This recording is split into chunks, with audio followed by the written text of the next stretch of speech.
Assalamualaikum warahmatullahi wabarakatuh. Waalaikumsalam warahmatullahi wabarakatuh. Dalam ketinggian hati ada kerendahan jiwanya. Yang pasti dalam banyaknya harta ada juga yang banyaknya insan berpikir untuk berpikir selalu positif hidupnya.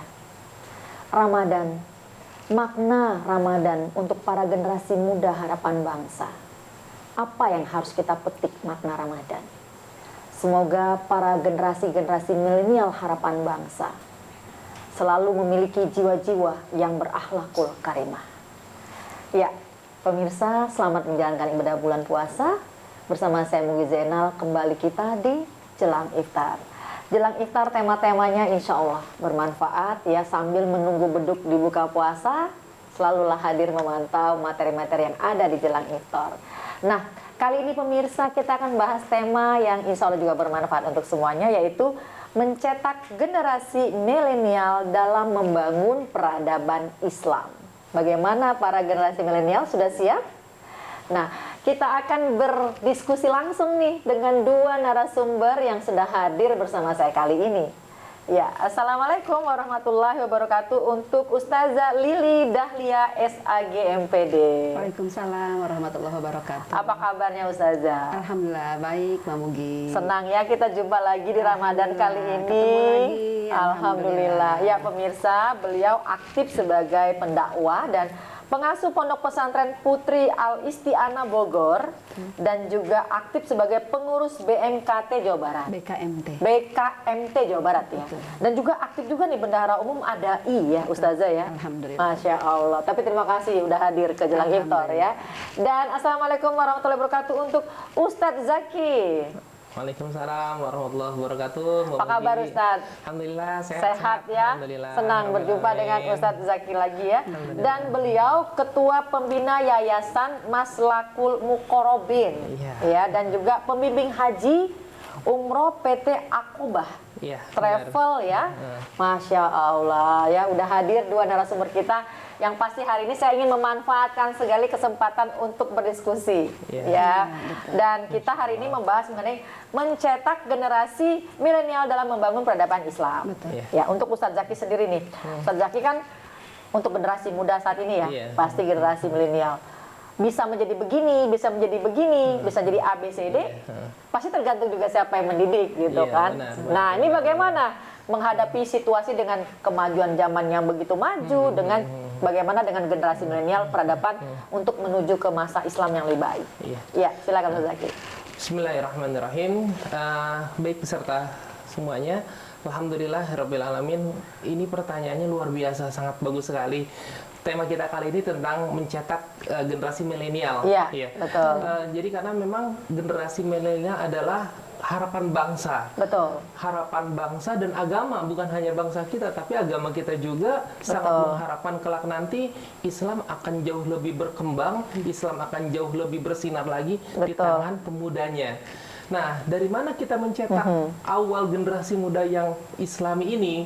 Nah, kalau kata Allah, Allah Subhanahu Wa Taala itu apa kata Allah? Bahwasanya kita ini kelak nanti pada dasarnya kita diciptakan dalam keadaan fitrah. Iya. Fa'abawahu yahwidanihi aw yanasyarani aw yumajjisanihi. Maka yang mencetak kita pada dasarnya dari awal adalah tergantung kepada didikan daripada orang tuanya itu sendiri. Apakah orang tuanya ingin menjadikan dia seorang Nasrani, atau orang Majusi, atau orang Yahudi, dan lain sebagainya. Maka itu Rasulullah SAW sangat menekankan kepada kita. Kata Rasulullah SAW, ma fil aba fil abna. Apa yang ada sama orang tua, biasanya nanti ada di sama anak. Kalau orang tuanya rajin ke masjid, kalau orang tuanya sudah rajin sholat, insya Allah anaknya pun bakal ngikut. Ngikut gitu ya, betul. Kalau orang tuanya nggak pernah megang Quran, orang tuanya nggak pernah puasa, ya sama, anaknya juga begitu. Jangan berharap ya. Jangan berharap anaknya Like mother, like son.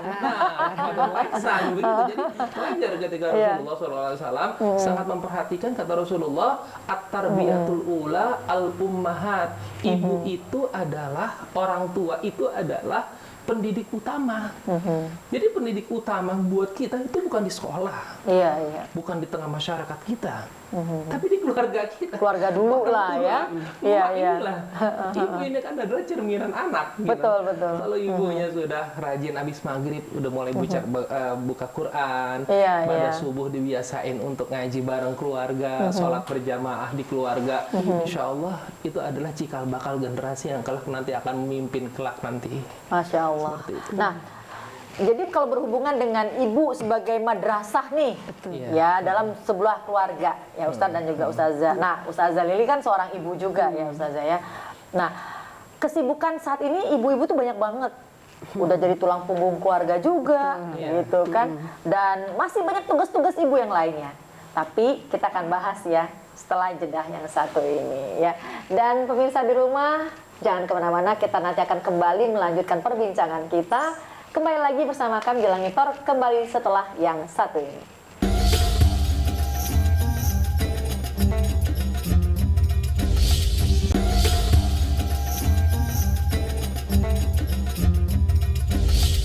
Ya, Ustazah Lili, kita membahas kembali ya tadi ya, Ustadz Zakian, mengenai generasi milenial dalam membangun peradaban Islam. Nah, tugas ibu saat ini tuh kan sangat kompleks ya. Luar Selain biasa. juga dia mengurusi di luar rumah, apalagi untuk sekarangnya banyak ibu-ibu yang berkarir juga. Betul. Nah, bagaimana nih langkahnya seorang ibu yang sibuk di luar untuk mencetak anak-anaknya yang siap untuk menghadapi masa di era milenial saat ini? Ya, terima kasih. Bismillahirrahmanirrahim. Alhamdulillah saat ini kita hidup di akhir zaman, di mana tantangan begitu berat, Ya. tantangan yang dihadapi oleh anak-anak kita, generasi muda kita luar biasa. Ya. Bukan hanya tentang masalah pergaulan, tapi juga mungkin dunia internet yang sudah Betul. membanjiri kita.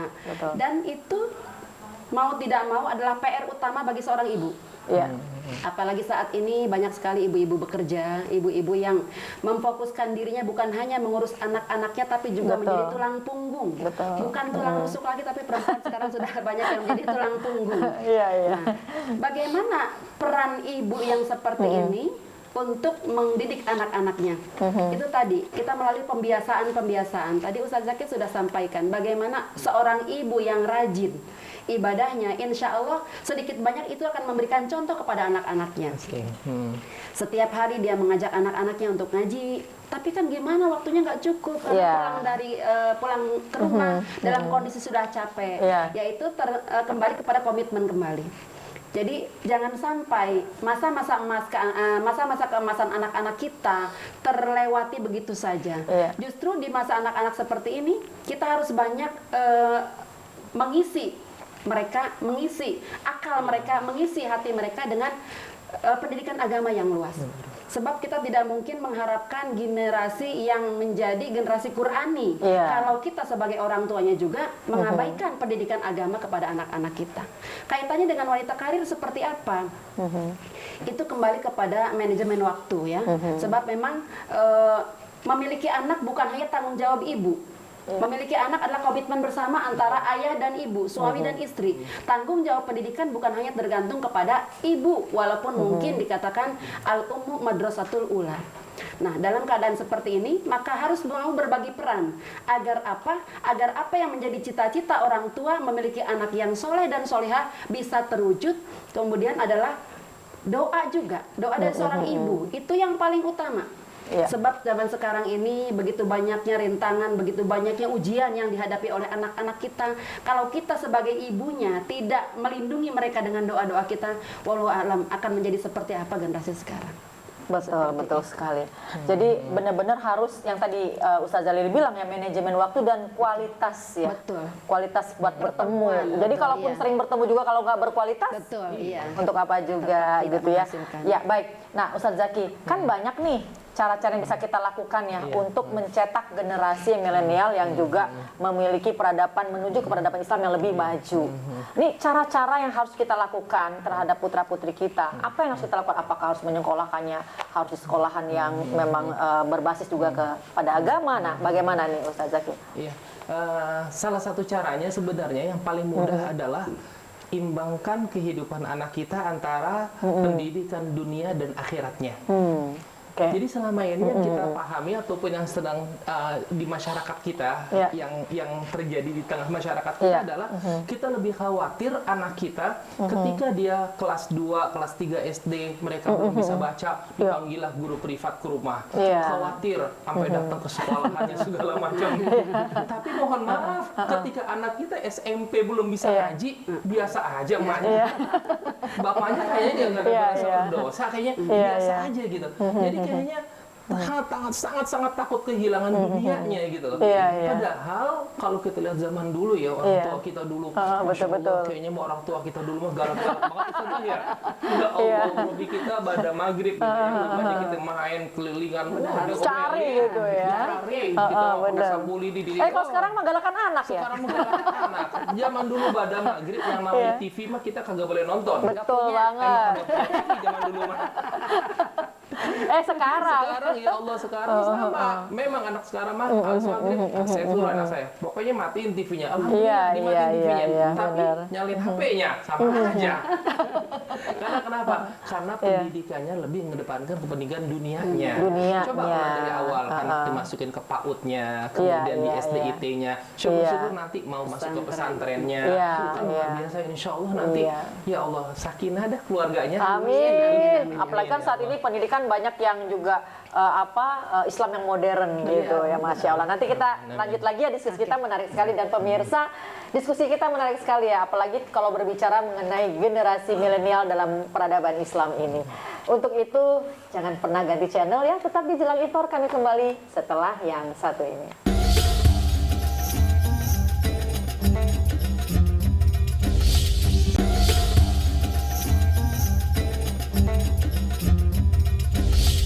Ya, Ustazah Lili dan juga Ustadz Zaki.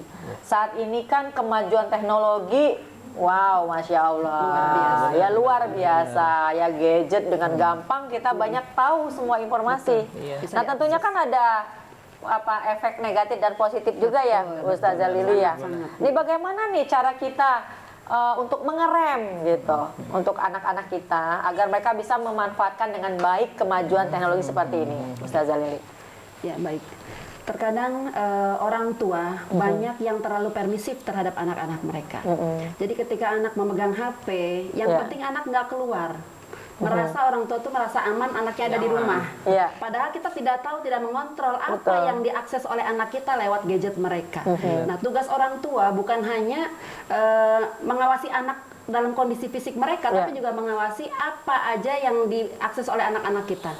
Sebab itu tadi banyak keuntungannya, tapi juga banyak juga hal-hal yang negatifnya yang bisa menyebabkan anak-anak kita, nauzubillah min dzalik, bisa terjerumus kepada hal-hal yang tidak kita inginkan. Betul banget. Kemudian juga tantangan bagi orang tua sekarang ini, di samping juga masalah gadget, juga pergaulan, juga mungkin sekarang yang masih yang sangat-sangat sedang terjadi adalah masalah pergaulan LGBT. Itu betul banget.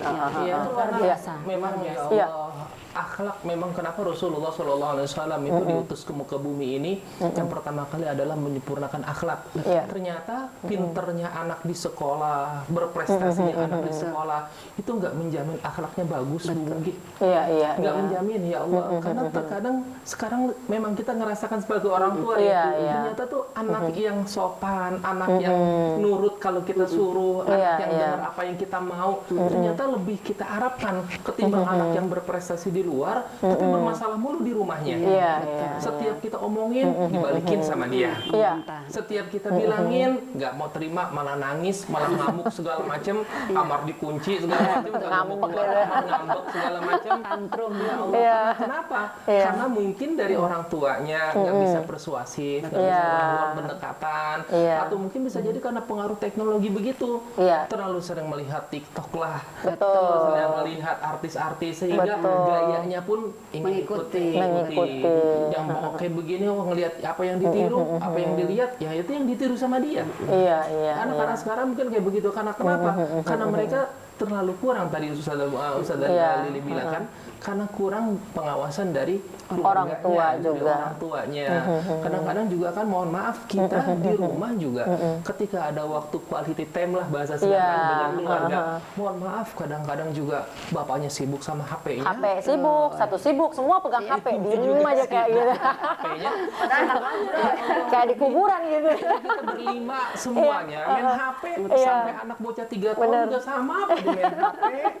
Sama Iya, bapaknya iya. Sekarang kalau anak nangis, anak tantrum, dia dikasih HP. Jadi orang tua nggak ada interaksi ngobrol, Iya, nasihati gitu, memeluk anak yang sedang bermasalah, yang sedang nangis kan nggak Iya, ada. iya. Biar anaknya diam, biar mamanya anteng dengan Iya. urusan mamahnya sendiri. Anak dikasih HP. Kalau Iya. zaman dulu Tapi ya tidak. bukan berarti kita nggak boleh sih Ustazah ya. Iya. Boleh, tapi Boleh. harus Dengan, dipantau iya, juga benar, ya benar, Ustaz. benar. Dan kan dalam HP juga kan banyak juga kajian-kajian Islam, Iya, musik-musik Masih Islam informasi ya. Kalau mereka, Iya. ya, kita juga kadang kan Iya. terkadang ketika mereka ada PR, kadang-kadang ada juga PR yang kita susah ya. Nanya kita bingung, ujung-ujungnya Mbak Google kita tanya, ini rumusnya gimana sih? Ini jawabannya apa sih? Kan itu manfaat kalau kayak Iya, begitu iya, ya. iya, Jadi iya. kalau yang kita belajar anak saya baru 3 tahun belajar nih huruf hijaiyah dari YouTube, itu Iya. kan manfaat kayak Betul, begitu. betul Ditanya, banget. diajarin menggambar yang Betul bener banget. gimana gitu kan. Jadi satu sisi memang ada positifnya. Positif tapi dan negatifnya juga harus ya, ada tergantung bagaimana pengawasan kita yang penting dari memanfaatkannya orang tua. dengan baik ya. Jadi memang sebelum kita menggunakan gadget ya, orang tua juga harus memberi rambu-rambu. Iya. Orang tua tuh harus bisa mengarahkan kepada anak-anaknya apa yang boleh kamu akses, apa yang tidak boleh, Tidak, gitu apa ya. yang bisa kamu pelajari di sini, Iya. apa yang tidak bisa. Dan ada juga kamu pembatasan, pelajari. jangan sampai kita seleluasa itu ngasihkan HP ke anak-anak Betul. ya. Baik. Nah, saat ini kita juga kepengen banget kan melihat generasi milenial saat ini juga, mereka juga tidak hanya berada di mall gitu ya, atau di kafe-kafe gitu. Tapi bagaimana juga sih cara kita mencetak generasi milenial ini juga memakmurkan masjid. Nah, itu loh. Bagaimana nih caranya Ustadz Zaki ini? Jadi Iya. kalau kata Rasulullah SAW, salah satu golongan yang dirindukan oleh surga, Iya. dan surga merindukannya adalah rojulun wa qalbuhu mu'allakum bil masajid.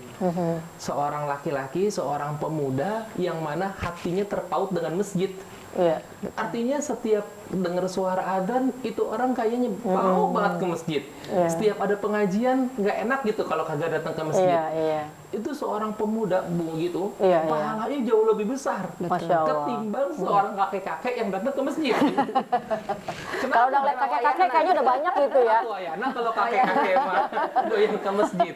Udah aki-aki sering sholat berjamaah itu mah wajar. Wajar. Ini anak muda sedang Udah ganteng, anak muda gitu. Waduh, calon mantu gitu ya. Calon mantu idaman. Iya. Tapi rajin ke masjidnya. Iya, Juga benar, Allah, benar, siapa yang benar. kagak seneng coba. Benar, Nah, benar. itu sebenarnya bisa dididik dari awal. Artinya kalau dari awal nih dari TK, kan kalau kata Rasulullah SAW, kata Rasulullah bilang, kata Rasulullah, muru auladakum bisolati idza balagu sab'an. Kita udah disuruh ngedidik anak kita buat sholat, Iya. nyuruh anak kita buat sholat pada usia berapa? 7 tahun. 7 tahun tuh umur kelas berapa? Kelas 1 SD. Kelas 1 SD ya. Berarti kelas 1 SD secara nggak langsung kita harus tuh udah Iya. nyuruh. Minimal nyuruh deh. Terlepas nanti dia mau atau kagak, yang penting udah disuruh. Iya, iya. Berarti kalau udah disuruh sholat, kalau yang laki-laki ajak ke masjid. Iya, Ini mah kadang-kadang mah mohon maaf, di masjidnya digalakin mulu, di masjidnya diomelin mulu. Udah ke masjid dibully lagi. Waduh, rajin ya. Gitu. Iya, ya Allah Rubi, anaknya Iya, iya. diomelin, bapaknya dibully. Bapaknya baru tumben ke masjid, tumben ke masjid. Lah kagak mau lagi tuh bapak ke masjid. Tuh ya generasi Gitu ya. muda dimanapun berada. Jadi kalau dibully-bully seperti itu tetap semangat ya. Jadi Jangan semua jangan kendor. Apalagi memang mungkin sekarang ya, Iya. di bulan Ramadan ini momentum yang sangat tepat untuk anak-anak kita. Kita Betul. ajak anak-anak kita dengan kegiatan pesantren Ramadan. Iya. Kita ajak anak-anak kita dengan kegiatan Iya. tadarus bersama, Iya. kemudian hatam bersama. Nggak ada Itu yang buka sedikit puasa banyak. bersama. Nah, itu Tiap yang paling hari. disuruh. Aduh, anak-anak generasi, tapi bukannya maghrib ya. Iya. Bukan sama-sama, syukur lagi ntar. Baik, Ustaz Zaki dan Ustazah Lili, kita break dulu ya. Dan untuk pemirsa di rumah jangan kemana-mana, tetap bersama kami di Jelang Iftar. Kami kembali tentunya setelah yang satu ini.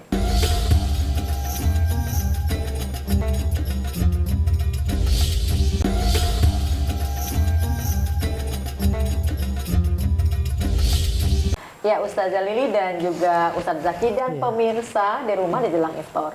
materi kita mencetak generasi milenial dalam membangun peradaban Islam. Ya. Nah, saat ini Ustaz Zaki dan Ustazah Lili ada juga cenderung ya generasi muda milenial yang agak rada-rada malu menggunakan simbol-simbol keislaman. Nah, ini bagaimana menghadapi kayak gini nih Ustaz Zaki? Benar ya, terutama sih mohon maaf ini yang saya lihat kayak misalnya dari kaum Hawa ya, perempuan itu ya, anak-anak perempuan itu jadi cenderung lebih malu ketika mereka di tengah teman-temannya nggak pakai jilbab, mereka pakai jilbab. Ketika teman-temannya pakai jilbab sih, cuma bajunya belum syar'i, mereka pakai pakaian syar'i, agamis banget loh. Timbullah ledek-ledekan kayak begitu, jadi bully gitu. Jadi bully-bully padahal kan ya Allah itu mah yang diharapkan gitu.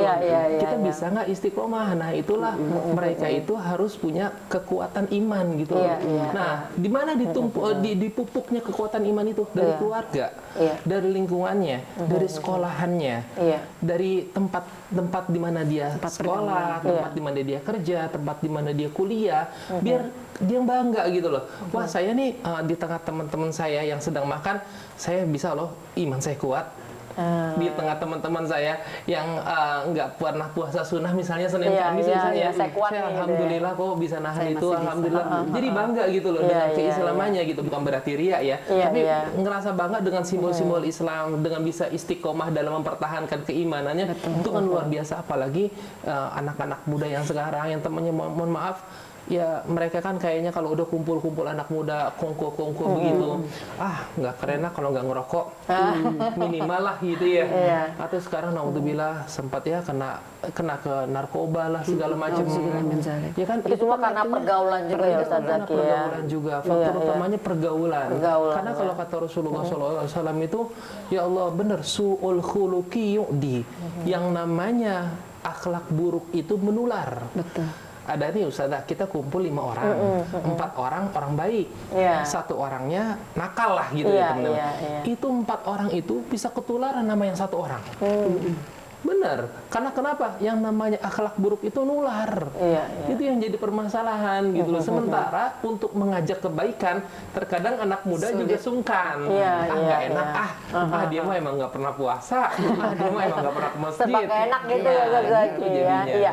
Baik, nah untuk Ustazah Lili sendiri nih, Ustazah, apa yang harus kita lakukan ya agar kita menumbuhkan girohnya, semangatnya nih pada generasi milenial saat ini untuk mereka siap menghadapi dalam kemajuan zaman dengan peradaban Islam yang lebih baik gitu. Gimana nih Ustazah? Ya, terkadang anak-anak kita mereka lebih paham, lebih kenal dengan para pahlawan-pahlawan dari negara barat pun kan. Yang itu mungkin hanya fiksi hanya kartun gitu kan awalnya kan. Mereka lebih hafal Superman, Captain America gitu kan, dibanding mungkin sahabat Abu Bakar, Umar gitu kan. Bagaimana hebatnya Ali bin Abi Thalib ketika pedang sudah terhunus, tidak ada musuh yang bisa keluar hidup-hidup seperti itu. Nah, ini mungkin keteladanan yang seperti ini yang kurang ditanamkan oleh orang tua, keluarga, juga guru-guru kepada anak-anak kita. Saya yakin kalau guru-guru atau orang tua dari kecil menceritakan kepada anak-anak kita tentang kehebatan pahlawan-pahlawan Islam, insya Allah akan tumbuh gairah mereka. Seperti mungkin yang dilakukan oleh Muhammad Al-Fatih. Muhammad Al-Fatih. Bagaimana dia seorang pemuda yang memiliki cita-cita membebaskan Konstantinopel. Karena apa? Karena dia sejak awal sudah mencontoh kepribadian baginda Rasulullah Shallallahu Alaihi Wasallam. Dia hafal bagaimana Rasul pernah mentakwilkan bahwasanya yang akan membebaskan Konstantinopel nanti adalah generasi terbaik di masanya, para pasukan terbaik di masanya yang tidak pernah meninggalkan sholat subuh berjamaah. Subuh aja berjamaah, apalagi sholat-sholat lainnya ya, Masya Allah. Nah sekarang anak-anak kita, bagaimana kita mau menjadikan mereka orang-orang yang tumbuh giroh keislamannya kalau pahlawan Islam dia nggak kenal, kitab sucinya aja jarang dibuka malam Jumat, Yasin doang itu juga. Guru-gurunya aja kadang-kadang mereka melawan gitu kan, apalagi kepada orang tua. Kemarin sempat viral itu ya, anak murid itu ngebentak-bentak guru. Yang kan? guru, yang guru sampai dikejar-kejar itu, Masya Allah. Itu luar biasa. Jadi memang itu tadi menanamkan akhlak yang mulia sejak dini. Bagaimana kita akan mengharapkan generasi yang mulia, generasi yang benar-benar giro keislamannya tinggi, kalau sejak kecil tidak ditanamkan tentang hal yang mulia. Nah, ini kan juga pengaruh juga ya, kadang di mana tempat anak ini bersekolah. Betul. Nah, ada kalanya mungkin orang tua berpandangan bahwa anak saya harus keluar di luar negeri, harus di situ. Tapi basically tentang pendidikan agama sendiri masih kurang. Nah, bagaimana menghadapi hal seperti itu? Ya. Jadi kalau untuk pendidikan agama memang dasar dari segala pendidikan itu adalah agama. Karena di situ adalah tempat yang pertama kali adalah masalah akhlaknya. Akhlaknya dulu yang paling utama Setelah itu pun terserah kalau memang akhlaknya udah terbangun, sholatnya udah bisa ditinggal, artinya udah bisa mandiri tanpa disuruh, udah sholat sendiri. Itu insya Allah kita akan jauh lebih baik lagi generasi itu ke depannya. Ya, yang pasti semangat banget kalau membahas masalah generasi muda nih. Apa generasi milenial, harapan untuk di peradaban masa depan saya lebih baik ya. Ya, Ustazah Lili dan juga Ustadz Zaki, ini waktu juan yang membatasi kita, kebersamaan kita. Silakan sampaikan pesan nih Ustazah untuk pemirsa di rumah. Baik, pemirsa TVRI DKI Jakarta dimanapun Anda berada, generasi muda tidak akan mungkin kita menciptakan generasi yang islami, generasi Qurani, apabila kita tidak memberikan pendidikan agama yang layak kepada mereka. Syubbanul yaum rijalul ghad. Anak-anak sekarang, pemuda sekarang adalah pemimpin kita di masa yang akan datang. Bagaimana kualitas kepemimpinan bangsa kita tercermin dari bagaimana kondisi para pemuda kita saat ini. Sebab di tangan mereka lah masa depan kita semua. Semoga mudah-mudahan kita bisa meneladani akhlak Rasulullah Shallallahu Alaihi Wasallam, menciptakan generasi-generasi Qurani. Amin, amin ya rabbal alamin. Ya Ustadz Zaki, silakan Ustadz. Proklamator kita, Bapak Presiden Soekarno pernah bilang, apa kata Soekarno? Berikan aku 1000 orang pemuda, aku akan goncangkan Sumeru, gunung Sumeru. Tapi berikan aku 10 orang pemuda. Kalau itu 1000 orang bapak-bapak kasih bisa digoncangin Semeru. Tapi kalau kata Soekarno, 10 orang aja pemuda, aku akan goncangkan dunia. Berarti dengan kekuatan 10 orang aja, itu karena dahsyat pemuda itu. Kelak nanti imadul bilad, perempuan, laki-laki kah, remaja, mereka adalah tiangnya agama kita, tiangnya negara kita. Negara kita insya Allah akan jauh lebih maju lagi, akan jauh lebih produktif lagi ketika anak-anak mudanya bisa jauh lebih dekat dengan agama dan bangsa dan negaranya. Amin, amin ya Allah ya rabbal alamin. Terima kasih banyak Ustazah Lili dan juga Ustadz Zaki ya. Mudah-mudahan apa yang kita bahas hari ini bermanfaat untuk kita semua dan menjadi ladang amal ibadah untuk kita semua. Yang pasti, wahai generasi milenial bangsa, mari sama-sama ya semuanya menjadi generasi milenial yang menghadapi kemajuan zaman dengan ilmu, iman, dan takwa. Dan semoga juga terhindar dari segala hal-hal yang negatif dan selalu menjadi insan harapan bangsa. Amin ya Allah rabbal alamin. Ya, saya Mugi Zainal beserta semua kru yang bertugas undur diri. Wassalamualaikum warahmatullahi wabarakatuh. Waalaikumsalam warahmatullahi wabarakatuh.